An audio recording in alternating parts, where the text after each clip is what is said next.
فرمائیے۔ میرا دوسرا سوال یہ ہے کہ جب جنگ خندق کھودی جا رہی تھی تو جنگ خندق کھودی جا رہی تھی؟ جی جی ارے خندق کھودی جا رہی ہے، تھی، جنگ خندق تو خندق کی وجہ سے جنگ کا نام ہے جی، خندق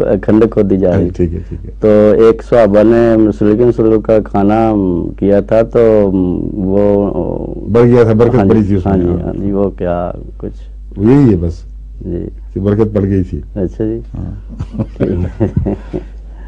یہ معجزات ہیں جی جن کو حضرت مسیح علیہ الصلوۃ والسلام نے خارق عادت معجزات قرار دیا ہے، اور فرمایا ہے اس قسم کے خارق عادت معجزات جو عام فطرت کے قانون سے ہٹے ہوئے دکھائی دیتے ہیں، لیکن کوئی اور فطرت قانون قدرت ایسا ضرور ہوتا ہے جس کے تابع ویسا ہونا ممکن ہے، لیکن اس وقت کے زمانے کو علم نہیں ہوتا۔ بعد کے زمانے میں وہ جو نئی تحقیقات ہوتی رہتی ہیں تو یہ قوانین جو پہلے ایک سربستہ راز ہوتے تھے، مخفی اسرار سمجھے جاتے تھے، وہ روزمرہ کی بات بن جاتی ہے۔ اسی قسم کی باتیں یہ ہیں جو آپ بیان کر رہے ہیں۔ اب آپ دیکھیں کہ ایک زمانے میں مقناطیس کے عمل کا کوئی تصور ہی نہیں تھا، اور اگر چھت پر مقناطیس چھپا دیا جاتا اور کسی کو لوہے کی پلیٹ فارم پہ کھڑا کیا جاتا جو اٹھ سکتا، مثال دے رہا ہوں میں، بڑی طاقت کا مقناطیس ہو تو اس نے اس کو اٹھا کے چھت پہ لگا دینا تھا، سوائے اس کے کہ اس کے لیے سامان حفاظت کا کیا جاتا، وہ سر بھی ٹوٹ سکتا تھا۔ اب یہ اس قسم کے کرتب ہیں مداریوں کے، یہ مختلف زمانوں میں اس لیے وہ جادو کہلاتے تھے یا بعض لوگوں کے ہاتھوں میں معجزے سمجھے جاتے تھے، جھوٹے پیروں فقیروں کے ہاتھوں میں، کہ ان قوانین قدرت پر زمانے کی نظر نہیں تھی، اور جو اہل علم تھے وہ اس وقت بھی سمجھ لیتے تھے کہ یہ فلاں قانون قدرت کا استعمال ہے جو اجنبی بنا دیتا ہے ایک بات کو، کیونکہ اس قانون کا لوگوں کو علم نہیں۔ مثلا موراکو میں ایک دفعہ ایک بہت بڑا دعوے دار پیدا ہوا روحانی عامل، جس نے مثلا بعض کیمیا کے علم کے کی وجہ سے یہ معلوم کر لیا کہ فلاں قسم کی چیزیں اگر پاؤں پر مل لی جائیں تو آگ سے انسولیشن پیدا ہو جاتی ہے، تو اس نے آگ پر چل کے دکھانا شروع کیا۔ جتنی دیر تک انسان 2-4 قدم رکھ کے آگے گزرتا ہے اس وقت تک وہ چیزیں ابھی بھی استعمال ہو رہی ہیں البینیا وغیرہ میں، وہ واقعتاً اثر نہیں کرتی، یعنی آگ اثر نہیں کرتی، اگر زیادہ دیر کھڑے رہو گے پھر کرے گی۔ تو اس نے فرانس کی حکومت تھی، اس کے خلاف ایک عام بغاوت پیدا کر دی، اب ہمارا روحانی مرشد آ گیا ہے، اب ہمیں کوئی پرواہ نہیں،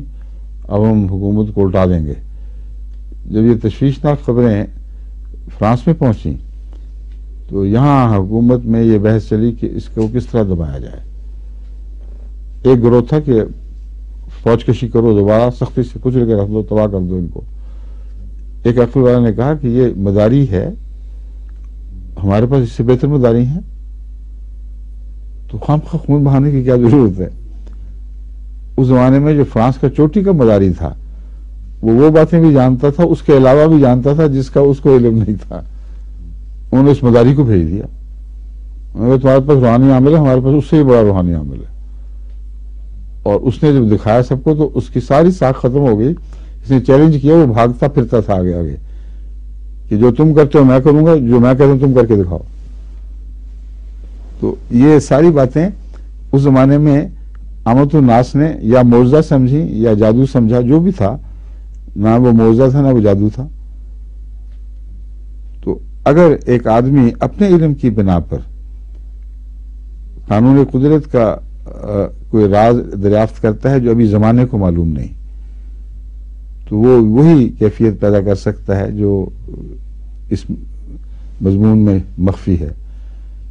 لیکن خدا جو عالم الغیب و شہادہ ہے، جس نے خود پیدا کیا ہے، جو فطرت کے سارے راز خود بنانے والا ہے، وہ